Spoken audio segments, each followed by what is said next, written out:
มายังพระมหาเถระพระเถรานุเถระครูบาอาจารย์เจ้าจุตนจุองค์ขอเจริญพรมายังศรัทธาพุทธศาสนิกชนคนดีมีศีลมีธรรมทุกผู้ทุกท่านเสียงที่ท่านได้ยินได้ฟังอยู่นี่เป็นเสียง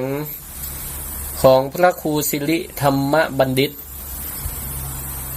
อาจารย์ประจำวิไลสงฆ์นครลำปางเจ้าวาดวัดมิ่งเมืองมูลตำบลพิชัยอำเภอเมืองจังหวัดลำปาง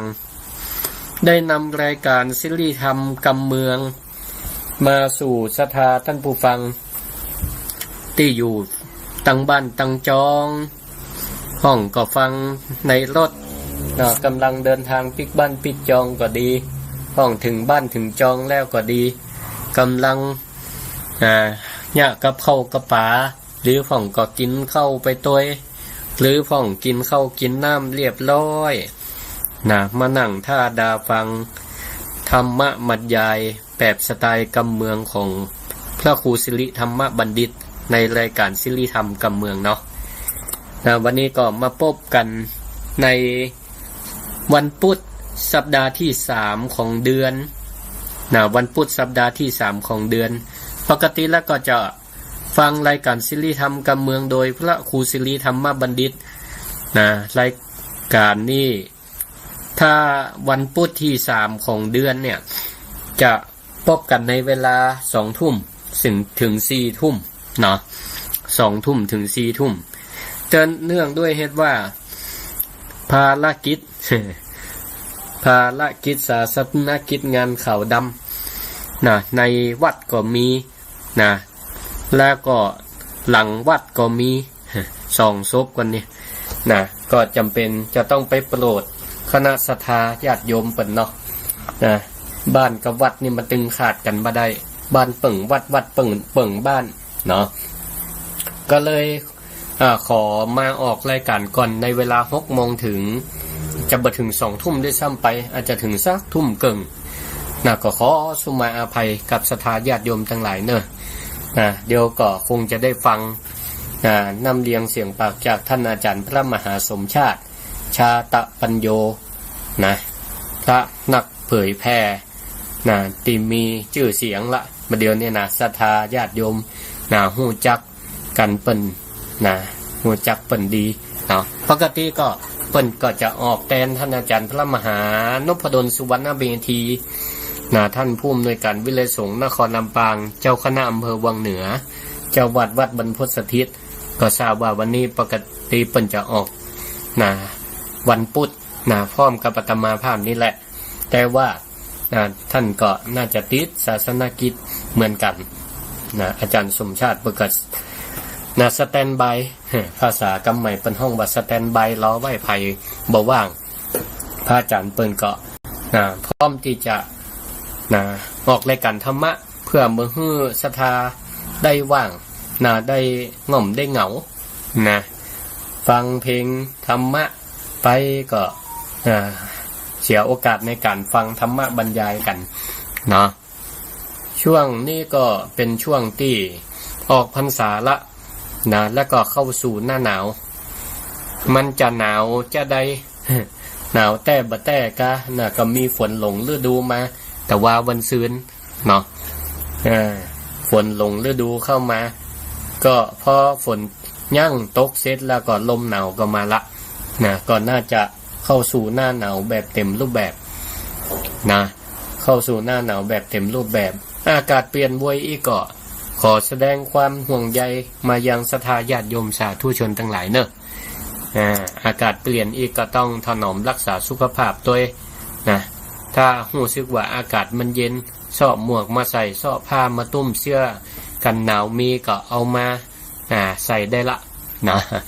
เพื่อให้ร่างกายมันอบอุ่นเดี๋ยวจะเจ็บไข้ได้ป่วยไปก็เนี่ยเสียโอกาสในการทำงานในการทำกิจวัตรประจำวันบางทีมันการเจ็บไข้ได้ป่วยนี่มันก็ทรมานอยู่เหมือนกันบางทีเนี่ยเฮียนธรรมะมาจับดี พอเจ็บไข้ได้ป่วยขึ้นมาเนี่ยมันก็เกิดทุกขเวทนาเนาะความรู้สึกว่ามันลำบากนะลำบากตึงร่างกายนะจะเดินจะเหินเหมือนแต่ก่อนก็ลำบากนะบางเตี่ยก็ปวดเสียนเวียนเก้านะหน้ามืดตามัวพ่องร่างกายหนาวพ่องสั่นพ่องห้อนพ่อง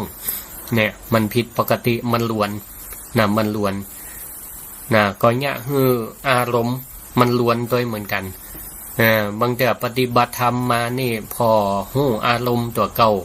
นะฟังธรรมะครูบาอาจารย์ตนได้ประกอบแนะนำนะว่าพยายามพอตัวพอใจตัวเก่าเนอนะคุมอารมณ์ข่มใจคือวิสัยของชาวพุทธบางแต่เนี่ยความเจ็บไข้ได้ป่วยเข้ามาเบียดเบียนเนี่ยก็บางแต่ก็จุใจหินใจมิ่งของเนี่ยคือลำคาญตัวเก่าของอย่างนี้เป็นต้นเนี่ยตั้งที่ดีเขาก็ป้องกันเนาะป้องกันดูแลสุขภาพของตัวเก่าเอาไว้อาตมาเองก็เหมือนกันนะเป็นภูมิแพ้ง่ายแป้อากาศง่ายไม่ค่อยห่มจะได้หน้าหนาวนี่นะแต่ศรัทธาหลายผู้หลายท่านก็รอมันเข้าหน้าหนาวมันแต่ละท่านก็สภาพร่างกายก็บ่เหมือนกันเนาะของอาตมานี่ของทุกเจ้านี่ก็ถ้าหนาวมานี่เป็นวัดกัดดังนี่เนาะนะ This sound is processed by Stereo Tool. Go to stereotool.com. มันล้วนเป็นดีลำคาญตัวเก่าเหมือนกันนะกัดดังนี่นะสื่อสารก่อนลำบากเจ้าองงงูก็ไม่ค่อยชัดคนกัดดังเนี่ยนะกัดดังบักกัดดังนี่ศรัทธาญาติโยมทั้งหลายพิสูจน์ตัวเก่าได้เนอะว่าไผเป็นวัดกัดดังก่อนเนี่ยนะงองูเนี่ยอาตมายังยังหิมจะบ่ชัดแล้วนะงองูเสียงมันมาออกหูดังมาออกนาซิกมันจะเป็นงูนะถ้าเสียงงองูมันบ่ชัดผิดปกตินะแสดงว่ากัดดังละเนาะอันนี้ก็ความเปลี่ยนแปลงในร่างกายนะเพราะฉะนั้นเขาเป็นเจ้าของร่างกายนี่เนาะมันเป็นสิ่งที่ปัจจัยปรุงแต่งขึ้นเนาะเขาปรุงแต่งขึ้นในเมื่อเขาปรุงแต่งคือเป็นเจ้าของร่างกายเขาก็ดูแลคือดีที่สุดแล้วกันเนาะดูแลคือเป็นไปตามอัตภาพดูแลคือมันพอดีบ่ดีจนบ่สุดตรงจนเกินไปบ่หย่อนจนเกินไปเนาะสุดตรงนี่ก็หมายถึงว่าเนี่ยคือร่างกายนี่มันจะได้มันดีล่ำไปจนมหันธรรมะเนาะจนมหันธรรมะมันก็จะฝืนธรรมชาติไปเนาะจะฝืนธรรมชาติไปหรือบ่ดูแลมันค่ำร่างกายนักเกินไปใจการใจงานนักล่ำไปมันก็จะทำให้บ่เป็นกลางก็คือมันหย่อนล่ำไปเนาะก่อนเนี่ยคือร่างกายสุขภาพมันก็เสื่อมโทรมเร็วบางพ่องอายุแต่นี่40ไปตั้งใดเปิ้นก็นึกว่าเฮา60 70อย่างอีนี่ก็แสดงว่าเฮาค้ำร่างกายเกินไปละค้ำร่างกายเกินไปละแต่พ่อง70 80ดึงหน้าดึงตาเข่งเต่งตึงลำไปเสริมนักลำไปก่อนเนี่ยคือคนเข้าใจผิดไปได้ว่าอายุหมอก40กา30กาอันนี้ก็ฝืนธรรมชาติเกินไปมันก็เนี่ยคือเปลืองเงินเปลืองทองได้เหมือนกันเนาะก็เอาหมอกพอดีการดูแลร่างกายบรรยากาศหน้าหนาวจะอีกนี่มันก็เหมาะแก่การปฏิบัติธรรมอย่างเช่นที่ได้เปิดประชาสัมพันธ์ต้นรายการตะเกียประชาสัมพันธ์เชิญชวนศรัทธาญาติโยมอนุโมทนาบุญร่วมเป็นเจ้าภาพภัตตาหารน้ำปานะแด่พระนิสิตที่วิไลสงฆ์นครลำปางมหาวิทยาลัยมหาจุฬาลงกรณราชวิทยาลัย ซึ่งก็เพิ่นจะเข้ากรรมปฏิบัติธรรมนะภาษาบ้านเฮาก็นะเข้าใจกันง่ายๆเข้ากรรมนะตุเจ้าเปิ้นเข้ากรรมก็คือปฏิบัติธรรมวิปัสสนากรรมฐานเป็นระยะเวลา10วันตั้งแต่วันที่15เป็นต้นมาถึงวันที่25เนาะตอนนี้ก็ยังอยู่ในระหว่างที่พระนิสิตเปิ้นปฏิบัติธรรมวันนี้ก็ตรงกับวันที่18เนาะเปิ้นก็เข้ากรรมปฏิบัติธรรมมาได้15 16 17 18 4วันละนะ4วันละเปิ้นเนี่ยยังพ่องในกิจวัตรประจำวันตื่นตี 4กึ่งตี5ทำวัดสวดมนต์เนาะทำวัดสวดมนต์6โมงนะ6โมงเกิงนี่ก็ฉันเจ้าแล้วก็ออกรับบิณฑบาตโปรดศรัทธาญาติโยมท่านสาธุชนทั้งหลายนะไปตามเส้นสายทางที่ได้กำหนดเอาไว้นะเส้นทางบิณฑบาตนี่นะวันหนึ่งเพิ่นก็จะแบ่ง3สายเนาะวันหนึ่งแบ่งไป3สายอย่างที่ต่างๆในจังหวัดลำปางนะก็สถานที่ฟังอยู่บัดเดี๋ยวนี้ก็รายการศิริธรรมกำเมืองนี่ก็ต้องขอกราบขอบพระคุณคลื่นสีขาวเพื่อชาวประชาในเมตตาธรรมของท่านอาจารย์พระครูอภิวัฒนวิกรมรองเจ้าคณะอำเภอดอยหล่อเจ้าวัดปากตังเจริญผู้อำนวยการคลื่นสถานีวิทยุคลื่นสีขาวเพื่อชาวประชาได้เมตตาลิงสัญญาณจากรายการศิริธรรมกำเมืองซึ่งออกคลื่นสถานีวิทยุเพื่อการศึกษาวิทยาลัยสงฆ์นครลำปาง FM 106.50 เมกะเฮิรตซ์ณตอนนี้ไปสู่คลื่นสีขาวหลายๆคลื่นค่ำมาแรงมาดึกมานี่ก็ได้รับอนุเคราะห์จากเจ้าของสถานีภาคธุรกิจภาคเอกชนประชาชนหลายที่เพิ่นก็ได้หันความสำคัญของการเผยแผ่ธรรมะโดยพระเถระพระสงฆ์องค์เจ้าพระนักเผยแผ่แต่ละตนแต่ละองค์เปิ้นมาออกรายการนี่นะศรัทธาญาติโยมทั้งหลาย1ชั่วโมง2ชั่วโมงนี่บัดมีกาตอบแทนได้ทั้งสิ้นเป็นรางวัลน้ำใจนี่บ่มีนะมาออกด้วยจิตอาสาออกรายการด้วยจิตอาสากะไฟกะอินเทอร์เน็ตกะน้ำอะไรยังก็ออกคนเดียวอย่างอาตมาภาพก็ออกที่ห้องกุฏิที่วัดมิ่งเมืองมูลก็ส่งสัญญาณไปหาสถานีวิทยุซึ่งอยู่วัดบุญยวาทวิหารและก็สถานีเพิ่นก็ส่งสัญญาณลิงก์ไปส่งไปหาอำเภอต่างๆที่สามารถรับขึ้นได้สถานที่อยู่ตั้งบ้านตั้งจองฟังคืนรายการได้ 6.5 ก็ดีขึ้นสีขาวก็ดีก็ลิงก์กันไปเยอะๆแล้วก็โซดไปแถวเชียงใหม่ก็มีคลื่นวัดไฟหินFM 104 เมกะเฮิรตซ์ขึ้นวัดไฟหินก็ต้องขอกราบอนุโมทนาขอบพระคุณเจ้าของสถานีทุกท่านที่ได้แพร่ลิงก์ขยายไปหาสถาญาติโยมท่านผู้ฟังทั้งหลายก็มาอู้ถึงเกี่ยวกับการปฏิบัติธรรมของพระนิสิตมจร.วิไลสงฆ์และก็ครูบาอาจารย์ก็ร่วมกันปฏิบัติธรรมสถาญาติโยมตัวนิสิตคนบ้านก็ปฏิบัติธรรมไปพร้อมกันปีหนึ่งปัญญา10 วันการปฏิบัติธรรมนี่ก็ตามแนวเป็นห้องวัดสติปัฏฐาน4เป็นการพิจารณาพอตัวเฮานี่แหละการเจริญวิปัสสนานี่วิปัสสนาแปลว่าอย่างวิแปลว่าแจ้งวิแปลว่าวิเศษแจ้งต่างปัสสนาแปลว่าการเห็นการเพ่งดู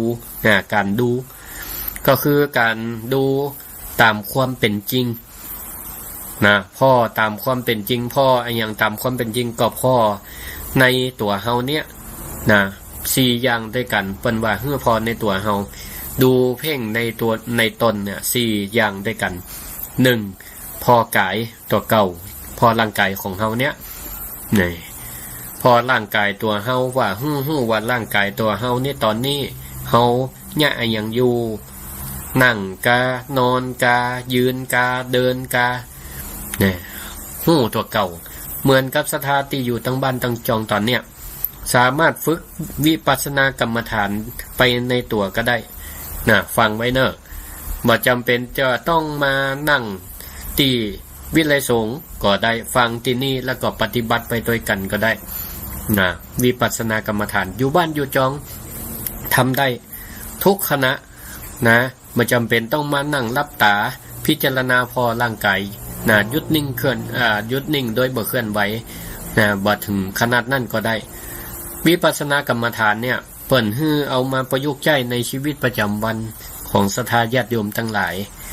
จะเดินก็ฮู้ว่าเดินจะยืนก็ฮู้ว่ายืนจะกิน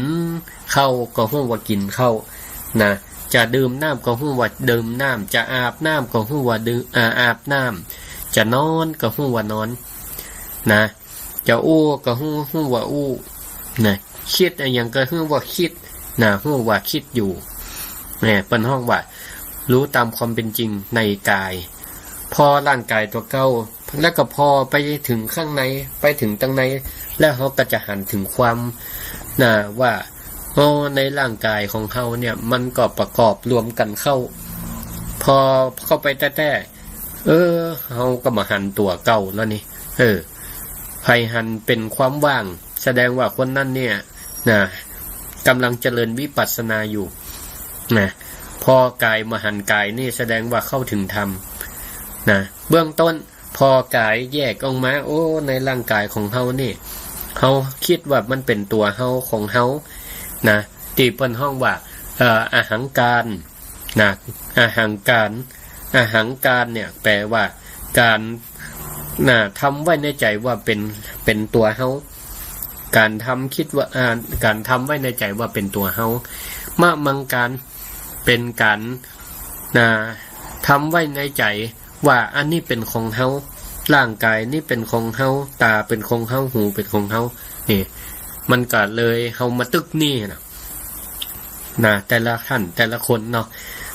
กลายเป็นว่าเฮาพอร่างกายกลายเป็นว่ามันตึกแค่ว่ามันเป็นตัวเฮาเป็นของเฮาแต่ถ้าเฮาพอเข้าไปเห็นแต่จันไหนแต่เนี่ย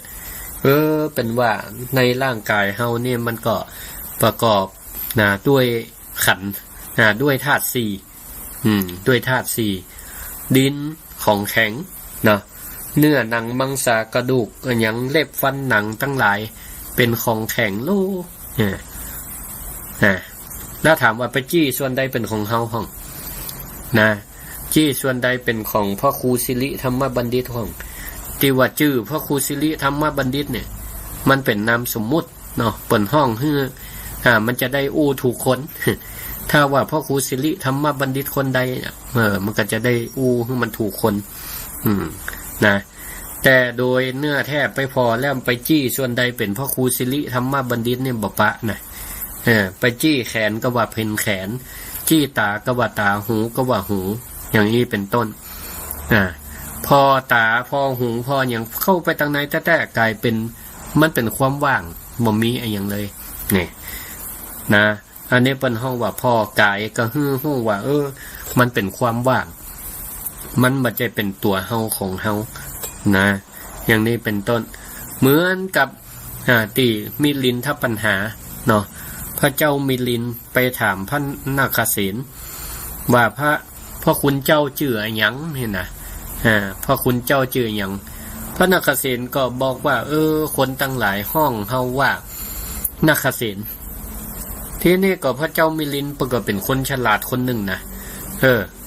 เพิ่นก็ไล่จี้ถามไปแฮมว่าแต่กะที่บอกว่าชื่อนาคเสนแล้วส่วนใดที่มันเป็นนาคเสนบอกอันโยมกันเถอะเพิ่นก็ถามว่าจี้ไปที่แขนอันนี้แม่นก็บ่ใช่อันนี้ตามันก็บ่ใช่นาคเสนทีนี้ก็พระเจ้ามิลินก็ว่าตัวเจ้าก็ขี้จุอ่ะกะแต่กี้บอกว่าชื่อนาคเสนพอไปจี้ส่วนใดก็ว่าบ่ใช่จะใดนี่ตัวเจ้านี่ขี้จุแล้วนี่นะทีนี้พระนาคเสนก็เลยถามย้อนถามย้อนว่าพระราชามาจะใดเนี่ยมาหาอาตมาภาพเนี่ยมาโดยวิธีไหนพระเจ้ามิลินก็บอกว่าขี่รถมาราชรถมาทีนี้พระนาคเสนก็เลยถามว่าขี่ราชรถมากะ และส่วนใดที่เป็นห้องว่าราชรสพระนาคเษนก็เลยจี้ถามไปจี้ตีล่ออันนี้แม่นก่อราชรสพระนาคพระเจ้ามิลินก็ว่าบ่ใจไปจี้ตีอันเอกก็ว่าบ่ใจเนี่ยไปจี้ที่นั่งก็ว่าบ่ใจไปจี้ประตูก็ว่าบ่ใจแล้วส่วนไหนราชรสที่ห้องว่าราชรสเพราะไปจี้อันใดกำใจอันพระราชากับขี้จุอาตมากะที่พระราชากับจุอาตมากะว่ามาโดยราชรสไปจี้อันใดก็ว่าบ่แม่นราชรสพระราชาก็เลยบอกว่าพระเจ้ามิลินว่าตึงมวลเนี่ยเปิ้นห้องว่าราชรสเปิ้นสมมุติเอาห้องว่าราชรสทีนี้ก็พระนาคเษนก็เลยได้ทีก็เลยตอบย้อนกับพระเจ้ามิลินว่าก็เหมือนกันนะกะนาคเษนนะคนตั้งหลายเป็นห้องสมมุติขึ้นมาเป็นนาคเษนแต่เข้ามาพอแต่เนี่ยมันใจส่วนได้เป็นนาคเษนนะมันรวมกันเข้าเป็นนาคเษนนี่ศรัทธาญาติโยมท่านทั้งหลายนะการพิจารณาสติปัฏฐานตามแนววิปัสสนากรรมฐานเนี่ยพอตามความเป็นจริงนะพอร่างกายนะพอร่างกายเบื้องต้นพอภายนอกก่อนร่างกายพอว่าอาการของเฮาเป็นจะได้นั่งจะได้นอนจะได้ยืนจะได้ทีนี้พอฮู้ว่าอาการนั่งเฮาแล้วเนี่ยฮู้ว่านั่งอยู่ก็พอเข้าไปทางในแหมว่าเนี่ยมันประกอบด้วยอย่างพ่องสังขารร่างกายนี่นะพอเข้าไปแหมว่ามันเป็นของที่มันบ่ใช่ตัวใช่ตนบ่ใช่ของเฮาพอมันเป็นไปตามไตรลักษณ์คืออนิจจังไม่เที่ยงความบ่เที่ยงแท้แน่นอนนะว่ามันเป็นของบ่เที่ยงแท้แน่นอนเปลี่ยนแปลงร่างกายนี่นะเมื่อตอนละอ่อนน้อยๆร่างกายก็เป็นแหมอย่างนึงวัยหนุ่มวัยสาวก็ผิวพรรณวันณะเต่งตึงดีหน้าตึงหน้าใสนะพอทำการทำงานไปวัยกลางคนวัยสูงอายุก็เริ่มเปลี่ยนลงผิวพรรณวันณะก็แห้งเหี่ยวตามกาลเวลา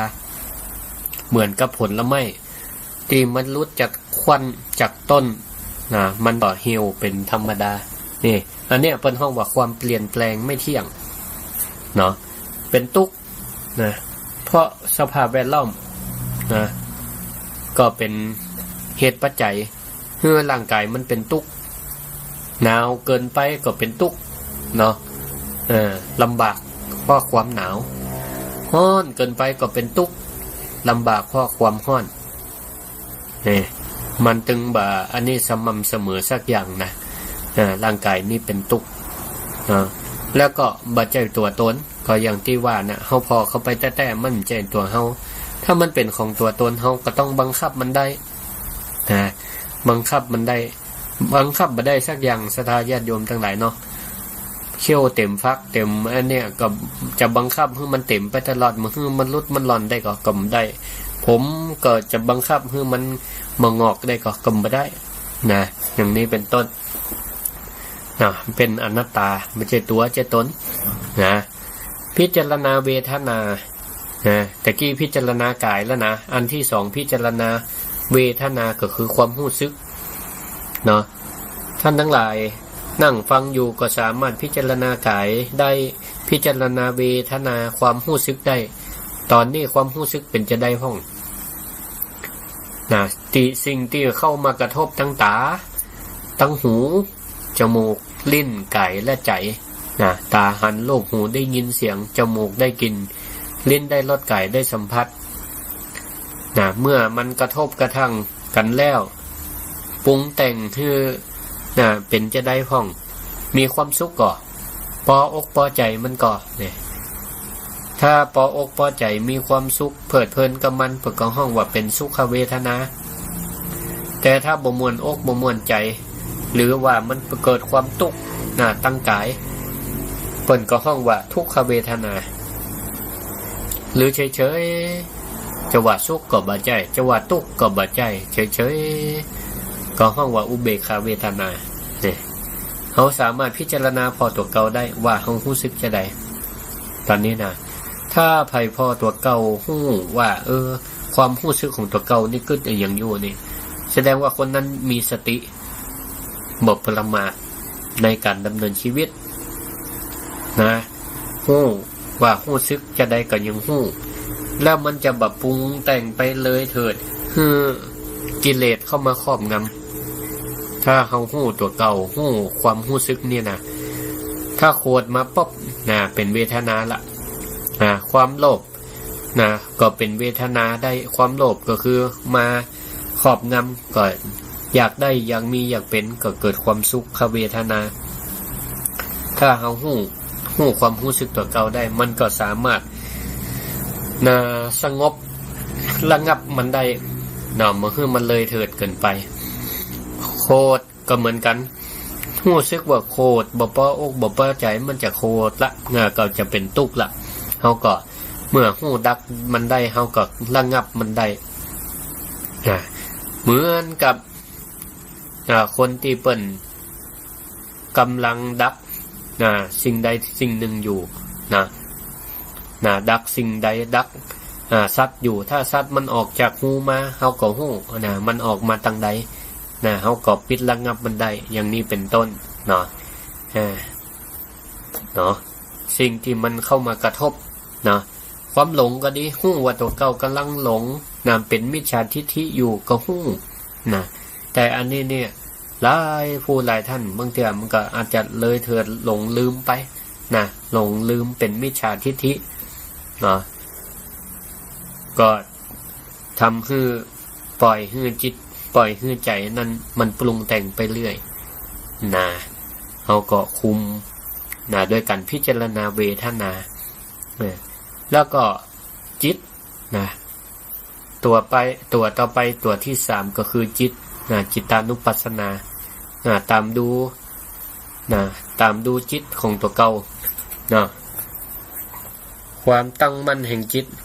ฮู้ว่าจิตเนี่ยมันเป็นจะได้ของมันตั้งมั่นหรือยังมันซัดมันสายจะได้จิตมันแล่นไปทางใดก็ฮู้ฮู้ถ้ามันบ่ตั้งมั่นก็ดึงกลับมาแล้วก็ธรรมานุปัสสนาตามดูธรรมะ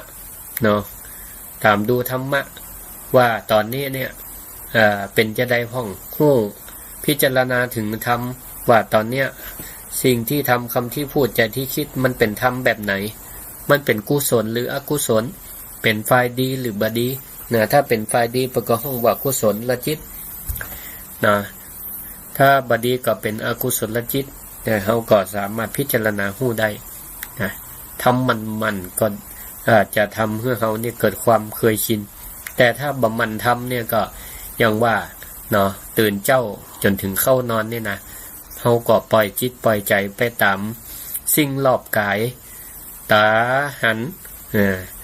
เกิดตื่นเจ้าขึ้นมาคนบ่เก่าคนเฒ่าเพิ่นถึงว่าตื่นมาถ้าตาหันมันก็จะเกิดตัณหาตัณหาแปลว่าความอยากหันอะไรยังก็อยากเฮียโมดตาหันก็เกิดความอยากตาหันเข้าอาหารเกิดความอยากเพราะว่าต้องมันหิวก็อยากกินอยากหันของมีกะก็ใครมีใครได้หันเงินหันคำก็ใครได้ตาหันเกิดตัณหามันก็ถ้าจะแต้อย่างที่เพิ่นว่าแต่ทั้งนี้เนี่ยเมื่อตาหันมันบ่ฮึเกิดตัณหามันก็ต้องมีสติมีสติใจสติปัฏฐานสูตรนี่แหละฐานที่ตั้งแห่งสติมันก็ต้องเกิดจากการดูร่างกายดูความรู้สึกเวทนาดูจิตของตัวเก่าดูธรรมว่าแยกแยะได้ว่ามันดีหรือมันชั่วเป็นกุศลหรืออกุศลเป็นสิ่งที่ควรทำหรือบ่ควรทำถ้าเขามีความตั้งมั่นแห่ง4อย่างก็ถือว่าเป็นความตั้งมั่นแห่งสติเป็นฐานแห่งความเกิดสติได้อย่างนี้เป็นต้นเนี่ยโครงการวิปัสสนากรรมฐานเนี่ยเปิ้นก็มีความมุ่งหวังว่าพระนิสิตเปิ้นเฮียน ตลอดหลักสูตรแล้วเนี่ยนะเปิ้นเรียนหนังสือหนังหามาเรียนภาคปริยัติเปิ้นฮ้องว่าภาคปริยัติหรือเรียนทฤษฎี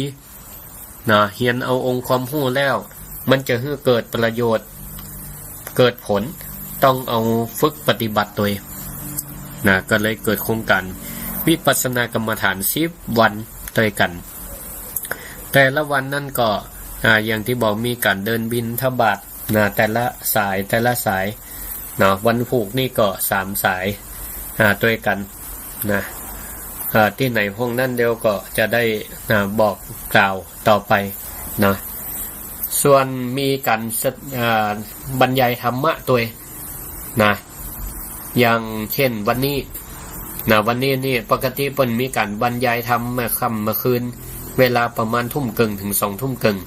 โดยอาราธนาครูบาอาจารย์พระวิปัสสนาอาราธนาพระวิปัสสนาจารย์เนี่ยมาบรรยายมาแนะนำวิธีปฏิบัติธรรมวิธีปฏิบัติธรรมเพื่อกับพระนิสิตเพิ่นได้ฟังเพื่ออันเป็นประสบการณ์ได้ฟังประสบการณ์ของครูบาอาจารย์แต่ละผู้แต่ละท่านว่าเปิ้นมีประสบการณ์ในการปฏิบัติธรรมมาเป็นจะได้ก็จะได้เป็นแนวทางในการปฏิบัติธรรมอย่างวันนี้ก็ท่านอาจารย์พระครูอภิวัฒนวิกรมรองเจ้าคณะอำเภอดอยหล่อผู้อำนวยการสถานีวิทยุคลื่นสีขาวเฮานี่นะตังวิไลสงฆ์ก็ได้การประทนาท่านอาจารย์เปิ้นได้เมตตามาพบปะมาบรรยายธรรมะให้กับพระนิสิตรุ่นลูกรุ่นหลานรุ่นน้องได้ฟังแนวทางการปฏิบัติธรรมเพราะพระอาจารย์เปิ้นก็เป็นพระวิปัสสนาจารย์ได้ผ่านการอบรมปฏิบัติธรรมจากสำนักวัดพระธาตุสีจอมตองเป็นลูกศิษย์ลูกหาในพระเดชพระคุณหลวงปู่พระพรหมมงคลหรือหลวงปู่ครูบาทองที่ศรัทธาญาติโยมได้รู้จักกันเปิ้นก็มาเมตตามาบรรยายตอนไปละ1 ชั่วโมงปลายเกือบ2 ชั่วโมงเปิ้นก็เมตตาธรรมลูกจากอำเภอดอยหล่อมาทุกปีพระอาจารย์พระครูอภิวัฒนวิกรมเมตตามาบรรยายทุกปีถวายค่าเดินทางเปิ้นก็เมตตารับแล้วก็มอบคืนให้กับโครงการวิปัสสนากรรมฐานของวิไลสงฆ์เพื่อเป็นสมทบเป็นก้าภัตตาหารน้ำปนะให้กับพระนิสิตเพราะอยู่กัน10 วันเรื่องตั้งแต่พัดถวายตั้งแต่ภัตตาหารเจ้าภัตตาหารเพลแล้วก็น้ำปานะ2 มื้อบ่ายแล้วก็ภาคค่ำศรัทธาญาติโยมทั้งหลายไปใครร่วมบุญก็สามารถร่วมด้วยกันได้ร่วมด้วยกันได้ภัตตาหารก็มื้อละ 1,000 บาทน้ำปานะมื้อละ500 บาทหรือตามกำลังศรัทธามาถึงแม่มี20 บาท100 บาทจะร่วมบุญได้ก็ได้ตามกำลังศรัทธาผ่านธนาคารกรุงไทยเลขที่บัญชี503 606 1799 503 606 1799ชื่อบัญชีทุนการศึกษาพัฒนานิสิตวิทยาลัยสงฆ์นครลำปางหรือจำเบอร์บ่ได้ก็โทรมาแม่ล่ามแม่ลุนก็ได้ที่064 949 5999พ่องก็ใครใส่บาตรใครใส่บาตรพระสงฆ์องค์เจ้าอยู่ตำบ้านตำจองก็ลองถ้าฟังพอว่าเพิ่นจะไปบิณฑบาตทางใดพ่องวันพรุ่งนี้วันที่19วันพุธวันที่19ธันวาคมนี้ก็เปิ้นมีสายการบิน สายการบินวงเล็บบิณฑบาต3 สายด้วยกันที่สายที่1บ้านหัวหนองตีแล้วก็วัดปันง่าวอำเภอห้างชัดกัน แล้วก็หน้าวัดบ้านหม้อนะวัดนะแล้วก็วัดนางแลนะอันนี้สายที่1ที่เปิ้นจะไปบิณฑบาตวันพุธนะใครที่อยู่เป็นศรัทธาอยู่ใกล้บ้านเนาะหัวหนองนะแล้วก็บ้านปันเง่าเนาะวัดปันเง่าแล้วก็บ้านหม้อนะนาวัดบ้านหม้อแล้วก็วัดนางแลเนอะนะใครอยู่ใกล้จะไปใส่บาตรกับพระสงฆ์องค์เจ้าประมาณ35รูปนะสถานที่ได้บอกสายที่1สายที่2นี่ก็ที่ไหนกาดเก้าเจ้านะกาดเก้าเจ้าวัดนากวมเหนือแล้วก็วัดนากวมใต้แล้วก็บ้านสีพงใจแล้วก็บ้านหญ้าเป้าบ้านตาเนาะอันนี้นะสายที่2เนอะตำบลจมพูนะที่ว่ามันนี่ลำปางทั้งนั้นนะศรัทธาญาติโยมทั้งหลายไผอยู่เชียงใหม่เชียงไฮ้นะพะเยาละปูนก็อนุโมทนาเอาเนาะนะอนุโมทนาก็เปิ้นเอาก็บุญอันเกิดจากอนุโมทนาเปิ้นเฮาว่าปตานุโมทนาใหม่ได้บุญเหมือนกันเนาะสายที่3นี่ก็เปิ้นจะไปกันที่บ้านสำเภานะบ้านสำเภาบ้านแม่กุยนะก็นัดพบกันที่จุดเดียวนะที่ว่ามาทั้งหมดนี่นะศูนย์รวมเอาวัดเป็นที่ตั้งเหมือนกับศรัทธาไปใส่บาตรที่วัดน่ะเนาะไปรวมตัวกันที่หน้าวัดแล้วก็ใส่บาตรกันจะได้สะดวกเนาะแล้วพระเปิ้นไป3-4ที่แต่ละสายนี่นะถ้าจะเดินตั้งแต่หัวบ้านใต้บ้านถึง3-4ที่นี่ถ้าจะปุ่นถึงแรงบ่น่ะศรัทธาญาติโยมทั้งหลายเพราะฉะนั้นก็ขอได้สนับสนุนพระสงฆ์เปิ้นบิณฑบาตด้วยเนอะอำนวยความสะดวกเปิ้นด้วยเพื่อบ่ฮื้อเป็นการเสียเวลาจะได้ไป3-4บ้านก่อนสายที่3นี่ก็บ้านสำเภาบ้านแม่กุยแล้วก็ลำปางบ้านลำปางกลางตะวันตกนะอันนี้สายที่3ที่เปิ้นจะไปเตียวบิณฑบาตโปรดศรัทธาญาติโยมในวันพุธนี้เนอะก็ประมาณ7 โมง7 โมงเริ่มบิณฑบาตเนาะอันนี้ก็เป็นกิจกรรมเกี่ยวกับการปฏิบัติธรรม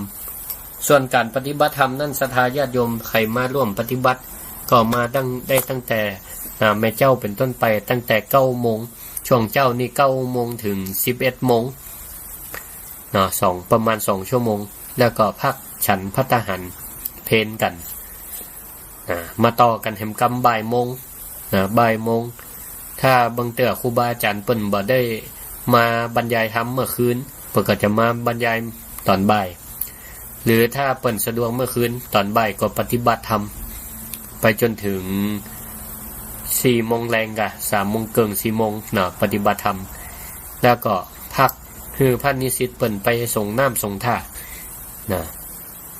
จัดที่วิทยาลัยสงฆ์นครลำปางศรัทธาญาติโยมทั้งหลายแล้วก็ในเวลาค่ำแฮมเมื่ออาบน้ำอาบท่าแล้วเวลา6 โมงเริ่มทำวัดสวดมนต์แรงทำวัดสวดมนต์แรงทำวัดสวดมนต์2 เวลาแม่เจ้า 5:00แล้วก็มาแรง6 โมงแรงสวดมนต์ไปจนถึงประมาณ1 ชั่วโมงก็พักฉันน้ำปานะแล้วก็มารวมกันฟังธรรมะถ้าอย่างวันนี้นี่ก็ฟังไปแล้วตอนบ่ายเมื่อคืนก็ปฏิบัติธรรมไปจนถึงเวลา3 ทุ่มแล้วก็ได้แยกย้ายไปปฏิบัติธรรมตามที่พักตามกฎตามเต้นของตัวเก่าปฏิบัติธรรมที่พักพักผ่อนอิริยาบถนอนแล้วก็แม่เจ้าตื่นขึ้นมาใหม่เวลา 4:30 นทำภารกิจส่วนตัวแล้วก็ 5:00 นก็มาทำวัดสวดมนต์อย่างเงี้ยปฏิบัติไปจนถึงวันที่24 25นี่ก็มีพิธีสืบโหราชตาเป็นวันปิดโครงการ นะพระสงฆ์องค์เจ้าเปิดก็จะได้โปรดญาติโยมนะสืบโหราชตากันในวันที่25เดือนธันวาคมไผอยู่ใกล้วิไลสงฆ์นครลำปางเนาะมาร่วมพิธีสืบโหราชตาโดยพระสงฆ์พระนิสิตประมาณ108รูปหาในบ่ได้นะศรัทธาญาติโยมทั้งหลายสืบชะตาใจตุเจ้านักขนาดนี้ปกติเฮาก็น่าใจพระสงฆ์องค์เจ้าก็9 ตนเนาะ5 ตน 9 ตนนะสืบชะตาที่บ้านอันนี้สืบชะตาหลวงแต้ๆนะพระสงฆ์องค์เจ้า108 ตน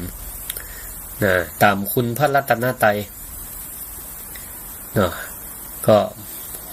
ปีหนึ่งมีครั้งเดียวเพราะฉะนั้นก็เชิญชวนศรัทธาญาติโยมทั้งหลายเนอะไปอยู่ไกลอยู่ใกล้มาร่วมกันได้ปีก่อนๆนี่ก็ตั้งขึ้นสีขาวเพื่อชาวประชานำโดยท่านอาจารย์พระครูอภิวัฒนวิกรมตอนนั้นก็ตั้งแต่อาตมาเคยเป็นผู้อำนวยการเนี่ยก็เปิ่นก็เมตตามาตั้งแต่หั่นนะมากุปีปาศรัทธาญาติโยมมาตัวก็ขอเชิญได้อาจารย์พระมหาสมชาติก็เหมือนกันนะ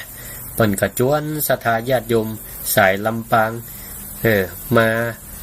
ร่วมอนุโมทนามาถวายเพลแล้วก็มาฟังธรรมะกันม่วนงานสันเล่ามารวมกันนิมนต์นะ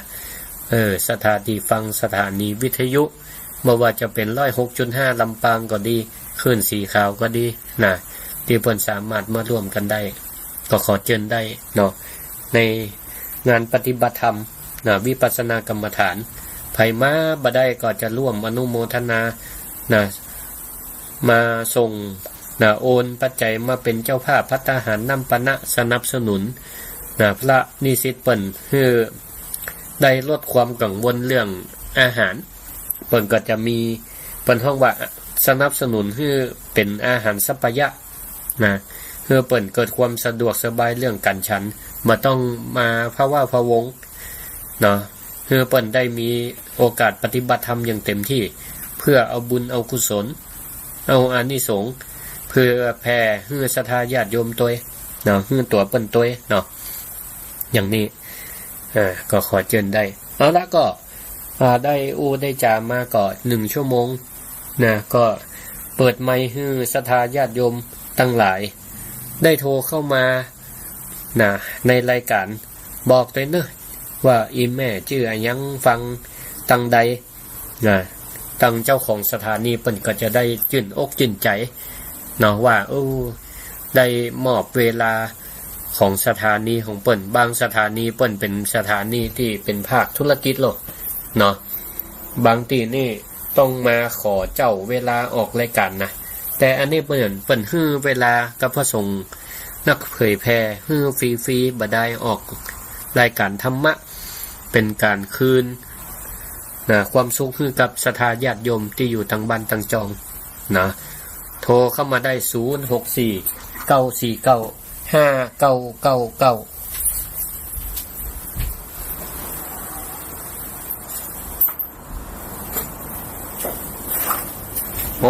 ขอสุมมาเจริญปอนฟังดูเนอะท่านพระครูสาธุเขาจะจ้าหน่อยครับพ่อสมควรขอบคุณขอบคุณคนเลี้ยงเป้าของฟังนะครับขอบคุณมากๆนะคนบ้านบัวขอนี่ผมฟังตลอดท่านครับสาธุไอ้ที่นิมนต์ท่านพระครูจัดรายการวันเสาร์นี่ได้หรอครับโยมเปิ้นมีคนออกอยู่ก้าเนาะกันนั่นน่ะผมไปเพื่อท่านพระครูนี่จัดรายการม่วนนี่นะวันนี้นะสาธุตลอดท่านครูขอบคุณท่านพระครูนี่มีประโยชน์นะครับสาธุเนอะขอบคุณกำลังใจเนอะท่านพระครูเนอะแต่ในก่อนไปสาธุแม่สาธุสาธุเจริญปอนหม้อใหญ่เลยเนาะยายพรร้องบัวแดงฟังคืนนั่นวัดไฟหินเนาะชัดเจนกับอนุโมทนาด้วยอนุโมทนาที่เพิ่นปฏิบัติธรรมเนาะเจ้ายายพรก็อยู่บ้านก็ ปฏิบัติไปตัวเองกันเนาะเจ้าตามที่ได้แนะนำเนี่ยนะจ้ะชวนหมดมาบ้านนะดีละโคตรก็ฮู้ว่าโคตรเนาะมันจะได้ดับอารมณ์นะดีใจก็ฮู้ว่าดีใจนะสาธุนะอนุโมทนาเจริญพรนมัสการสวัสดีปีใหม่ครับโอ้บ่ถึงเตี้ยปีใหม่อ่ะยังบ่เสียงเตี้ยเอาก่อนเปิ้นล่ะสาธุโอ้ท่านเทศนี่ดีมากเลยครับขอบคุณมากเขื่อนวัดไฟหินเนาะดีมากเลยครับเนาะถ้าออกนี่เหมือนขนาดเลยครับสาธุขอบคุณหลายๆเนอะที่ติดตามรับฟังครับสาธุครับธรรมสการครับเจริญพรเจ้ากับไหว้สาเจ้าท่านพระครูแม่หยังแม่สุกแก้วศิลาพรตี้บ้านฮงติดตามฟังท่านพระครูอยู่เด้อขอบคุณหลายมันก่อยลำแปงขออนุโมทนาบุญโดยเด้อสาธุอนุโมทนาเด้อเที่ยวฟังขึ้น 98.75ห้วยตองซักนะเจ้าอนุโมทนาขอบคุณชัดเจนดีเด้อเจ้าท่านพระครูสาธุเจริญพรอยู่ดีมีสุขแม่อ้อยเจริญพรการนมัสการตะกี้โทรมาแล้วรอบแล้วเนาะปิดเสียงบ่ได้ยินสุมาเตอร์เปิดละฟังอยู่เนาะฟังอยู่เจ้าแล้วจะไปหากันไม่ได้ที่ปฏิบัติธรรมพุ่นน่ะปฏิบัติธรรมนี่ยังโหดจังโหดได้ล่ะได้นี่จะเดี๋ยววันที่21นี่ไปไหนเป็นพาน้อยเพิ่นมาบิณฑบาตบ้านมอนี่เนาะล่ะถ้ามีหมู่ที่ไม่มีกูก็จะไปอยู่เจ้าเดี๋ยวไปดักใส่บาตรท่านก็ได้วันที่21ล่ะ21เจ้าดีกะดีวันพุธนี่บ้านมออันทางชัดวันพุธนี่วันที่21บ้านมอสายได้หัวหน้าเปิ้นไปสาย2กะสายจันทร์บวรวิทย์ล่ะของบวรวิทย์จ้ะสาย2พระจันทร์นี่สาย3แบ่งกันปีแล้วปีซื้อเบิ่งกะมาบ้านมอเนี่ยจ้ะสาธุเพิ่นหายเพิ่นบอกกับปานนั้นแล้วกำนันแล้วนะครับดีละเอาขนมมาฝากด้วยเนอะขนมที่ห่อขายมาฝากบอกฝากพระครูสิริเนอะเจ้าสาธุขอบคุณหลายแม่อ้อยเจริญพรกำลังมาสการแม่เป็นกำลังใจเด้อเจริญพรสาธุตะกี้อันไผแม่แก้วบ่ได้รับสกรรมโทรมาใหม่แม่แก้วสิงแก้วเจริญพรภาษาจ้าแม่น้อยท่าโทสาธุฟังอยู่นะฟังอยู่เนาะขอบคุณมากขอบคุณหลายๆว่าเหมือนเราท่านมาอ้อง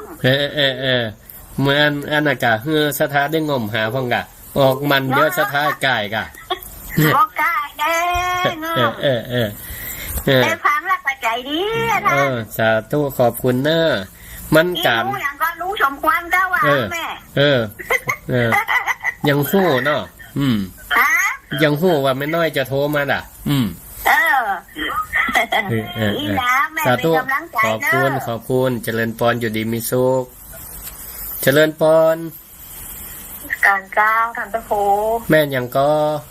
แม่เพ็ญนั่นลำพูนฟังจากอันฝ่ายหินเจ้าขึ้นวัดไฟหิน104เนาะแล้วหน้าลำพูนนี่อยู่ไหนโมทนาบุญไปนะเจ้าใจขยับไปแต่ว่ามีรถไฟเป็นอย่างอยู่ปฏิบัติอันที่บ้านไปตัวอนุโมทนาด้วยกันเนอะก่อนรับก่อนนอนก็ได้เนาะเจ้าสาธุเจ้าสาธุเจริญพรขอบคุณนะสายใดตีอันนั่นโทรมามันซ่อนตะกี้ก็โทรมาใหม่เนาะแม่แก้วสิงแก้วบัดตันได้ครับสกรรมวันนี้ฮู้ข่าวว่าอันเพิ่นมีการทอล์กโชว์ที่บ้านแม่เพ็ญศรีลูกสาวเพิ่นน่ะผมได้ไปร่วมสกรรมเนาะอนุโมทนาตัวโอ้เพิ่นตึงดีแต่เนอะปฏิบัติธรรมแต่ละปีก่อนนิมนต์พระนิสิต นะครูบาอาจารย์ไปรับบิณฑบาตนอกจากนั้นก็มีการเตะธรรมด้วยวันนี้3ธรรมัดนะถ้าจะรู้แต่ละตนแต่ละองค์ก็คนดังนะพระนักเตะชื่อดังนะก็อนุโมทนากับเปิ้นเนาะเฮือศรัทธาบ้านใกล้เรือนเคียงนะได้ถวายภัตตาหารด้วยถวายใส่เข้าบาตรด้วยนะได้ฟังเทศน์ฟังธรรมด้วยอนุโมทนาสาธุนะแต่เสียอย่างเดียวแม่แก้วบ่ยอมพาขนมมาให้เนี่ยว่าเอาเล่นบ่ได้เนอะก็อนุโมทนากับศรัทธาญาติโยมทั้งหลายก็เดี๋ยวพักกินน้ำสักกำก่อน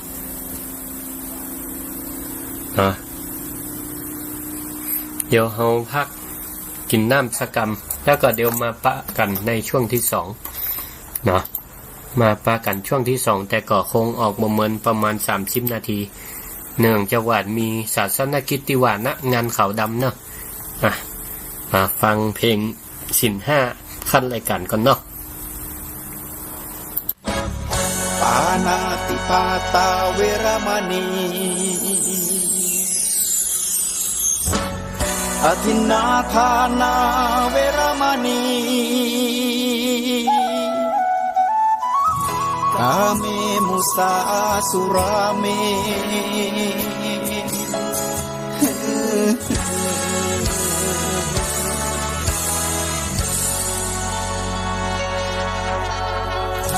ศีลคือข้อห้ามธรรมคือข้อให้พุทธองค์ตรัสไว้ชี้ทางใจให้ภาคเพียรเบญจศีลเบญจธรรมท่องจำสมัยเราเป็นนักเรียนธรรมะไม่เคยแปรเปลี่ยนแต่เรายังจำได้มาทวงคำมันหมู่บ้านศีล5คือเป็นพันธะชาวพุทธทุกคนทั่วไทยสำนักพุทธขับเคลื่อนธรรมจุดเทียนสว่างที่กลางหัวใจสังคมจะร่มเย็นได้ศีลธรรมในใจต้องมีเบญจศีลว่ายังไงไหนลองท่องมาข้อ1ห้ามฆ่าสัตว์ข้อ2ห้ามลักทรัพย์ข้อ3ห้ามประพฤติผิดในกามข้อ4ห้ามพูดเท็จข้อ5ห้ามดื่มสุราแล้วเบญจธรรมทั้ง5ว่าอย่างไรไหนบอกชัดๆอีกทีข้อ1เมตตากรุณาข้อ2สัมมาอาชีพข้อ3กามสังวรข้อ4ต้องมีสัจจะข้อ5สติสัมปชัญญะศีล5ข้อทำ5ข้อทำใจทำได้สักข้อหรือยังมีศีลสุขล้ำมีธรรมสุขใจวอนพี่น้องไทยช่วยกันใส่ใจจริงจังยุคสมัยสื่อออนไลน์พังโถมโจมตีใจเราทุกทางมีศีลมีธรรมเคียงข้างชีวิตพบทางสุขใจ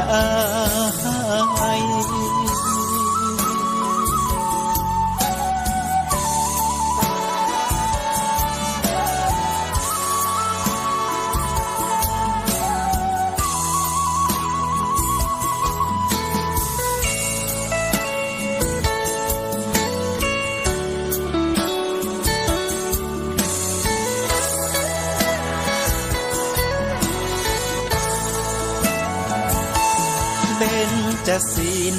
ว่ายังไงไหนลองท่องมา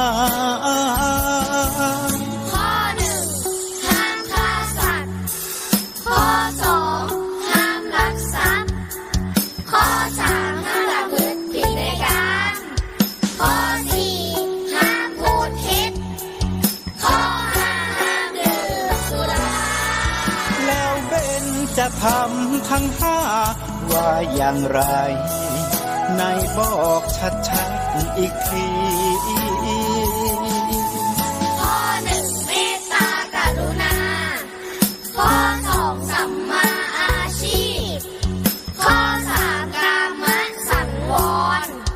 ข้อ 4 ต้องมีสัจจะ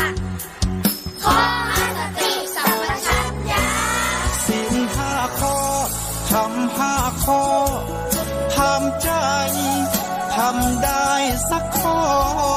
หรือยังมีศีลสุขล้ำมีธรรมสุขใจวอนพี่น้องไทยช่วยกันใส่ใจจริงจังยุคสมัยสื่อออนไลน์ทั้งโทมโจมตีใจเราทุกทางมีศีลมีธรรมเคียงข้างชีวิตพบทางสุขใจมีศีลมีธรรมเคียงข้าง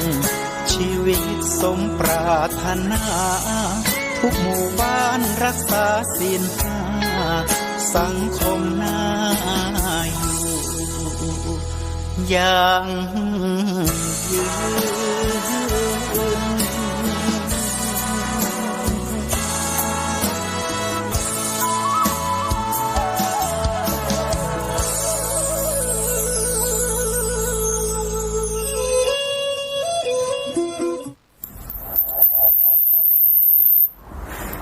เราราศรัทธาท่านผู้ฟังทั้งหลายเสียงที่ได้ยินได้ฟังอยู่นี่ก็ยังเป็นเสียงของรายการศิริธรรมกำเมืองเนาะโดยอัตมภาพพระครูศิริธรรมบัณฑิตอาจารย์ประจำวิไลสงฆ์นครลำปางเจ้าวัดวัดมิ่งเมืองมูลตำบลพิชัยอำเภอเมืองจังหวัดลำปางก็ออกรายการตั้งขึ้นสถานีวิทยุเพื่อการศึกษาพิธีไลสงฆ์นครลำปาง FM 106.50 เมกะเฮิรตซ์ซึ่งก็ได้ลิงก์สัญญาณไปสู่คลื่นสีขาวเพื่อชาวประชาแล้วก็คลื่นสีขาวปก็ยังมีสถานีเครือข่ายแม่ข่ายแห่มหลายตีหลายทางก็แพร่กันไปส่งลิงก์ต่อกันไปเหมือนสายใยแพร่ข่ายคือพระยานเหมือนกับพระพุทธเจ้าเนาะแต่บ่ได้ไปแข่งบารมีของเพิ่นน่ะเปรียบเทียบให้ฟังบ่ได้เนาะนะองค์สมเด็จพระสัมมาสัมพุทธเจ้าเนี่ยเวลาเมื่อเจ้าพระองค์ตื่นนอนนะเปิ้นก็ก่อนจะไปโปรดบิณฑบาตที่ไหนเปิ้นก็แผ่ข่ายไป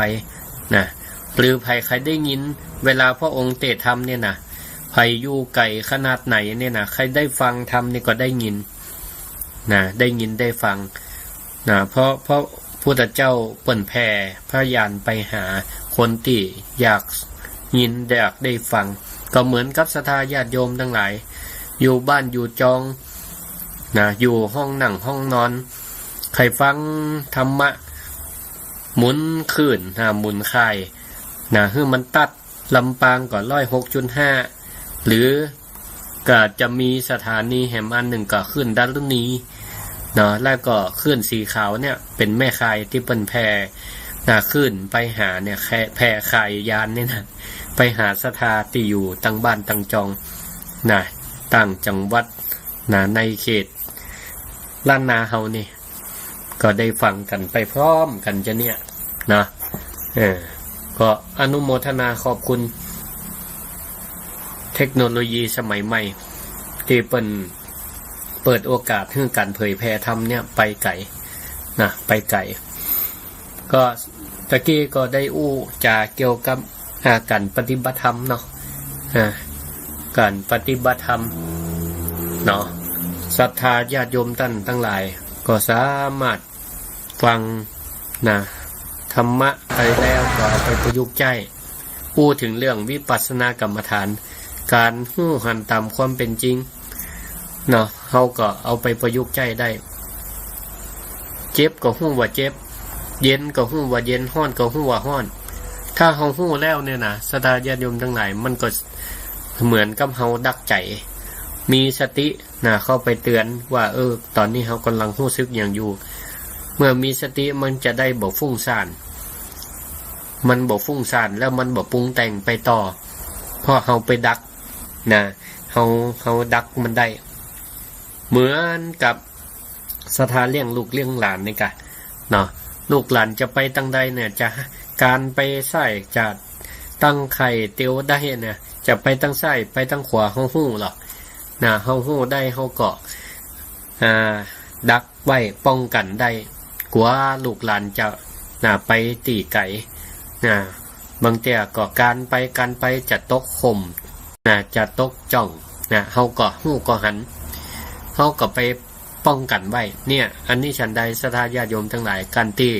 ศรัทธาฮู้จิตฮู้ใจของตัวเก่าฮู้อารมณ์ของตัวเก่าว่าอารมณ์ของเฮาตอนนี้เป็นจะได้ความรู้สึกเป็นจะได้โคตรกะตอนนี้นะอารมณ์ดีอยู่กับฮู้อารมณ์ดีโคตรกับฮู้ว่าโคตรอารมณ์ดีหรือว่าสุขเวทนาเนี่ยเปิ้นก็บ่สิฮื้อยึดติดบอกว่าอารมณ์ใดก็ตามบ่ฮื้อยึดติดบ่ใจจะเลือกแต่สุขอย่างเดียวจะสุขอย่างเดียวมันก็เป็นไปไม่ได้มันก็ต้องมีทุกข์พ่องแต่เฮาก็พยายามสลัดทุกข์ให้มันออกไปให้มันเหลือน้อยลงแต่สุขเฮาก็บ่ติดสุขจนเกินไปก็ต้องฮู้ฮู้ถ้ามันสุขติดสุขเกินไปมันก็จะกลายเป็นความหลงกลายเป็นความหลงเพลิดเพลินมันไปศรัทธาญาติโยมเนาะหลายท่านก็ตะกี้เปิดสายโทรเข้ามาเปิ้นก็ว่าหายหน้าหายตาไปเมินก็ขอสุมาอาภัยแต่ตอนนี้ก็อีแม่ชื่อแม่ฟองจันทร์ก็หาถ้าจำบ่ผิดแม่ฟองแก้วหรือแม่ฟองจันทร์ฟังอยู่อำเภอพานจังหวัดเชียงรายพุ่นเพิ่นว่าฟังขึ้นของดารุณีโทรมาก็โทรมาตัดวันพุธพอดีครับว่าอันนี้เบอร์พระครูศิริธรรมบัณฑิตแม่นก่อยเหรอท่านพระครูวนออกวิทยุก็วันนี้โทรมาถามก็ขออนุโมทนาขอบคุณทุกท่านที่ได้ติดตามรับฟังกันเสียงโทรมาก็ดีตักทายมาก็ดีที่ฟังอยู่ก็ท่านพระครูวนออกวิทยุก็วันนี้โทรมาถามก็ขออนุโมทนาขอบคุณทุกท่านที่ได้ติดตามรับฟังกันเสียงโทรมาก็ดีตักทายมาก็ดีที่ฟังอยู่ก็ตามบ่ได้โทรท่านพระครูวนออกวิทยุก็วันนี้โทรมาถามก็ขออนุโมทนาขอบคุณทุกท่านที่ได้ติดตามรับฟังกันเสียงโทรมาก็ดีตักทายมาก็ดีที่ฟังอยู่ก็ตามบ่ได้โทรท่านพระครูวนออกวิทยุก็วันนี้โทรมาถามก็ขออนุโมทนาขอบคุณทุกท่านที่ได้ติดตามรับฟังกันเสียงโทรมาก็ดีตักทายมาก็ดีที่ฟังอยู่ก็ตามบ่ได้โทรท่านพระครูวนออกวิทยุก็วันนี้โทรมาถามก็ขออนุโมทนาขอบคุณทุกท่านที่ได้ติดตามรับฟังกันเสียงโทรมาก็ดีตักทายมาก็ดีที่ฟังอยู่ก็ตามบ่ได้โทรท่านพระครูวนออกวิทยุก็วันนี้โทรมาถามก็ขออนุโมทนาขอบคุณทุกท่านที่ได้ติดตามรับฟังกันเสียงโทรมาก็ดีตักทายมาก็ดีที่ฟังอยู่ก็ตามบ่ได้โทรท่านพระครูวนออกวิทยุก็วันนี้โทรมาถามก็ขออนุโมทนาขอบคุณทุกท่านที่ได้ติดตามรับฟังกันเสียงโทรมาก็ดีตักทายมาก็ดีที่ฟังอยู่ก็ตามบ่ได้โทรมาคุณทุกท่านที่ เอาละติดมาละเสียงโทรมาก่อนนี้ ตะกี้มันดับไปก็ว่าจะได้โมโหนะสัญญาณเพราะว่าตะกี้มันขึ้นสีแด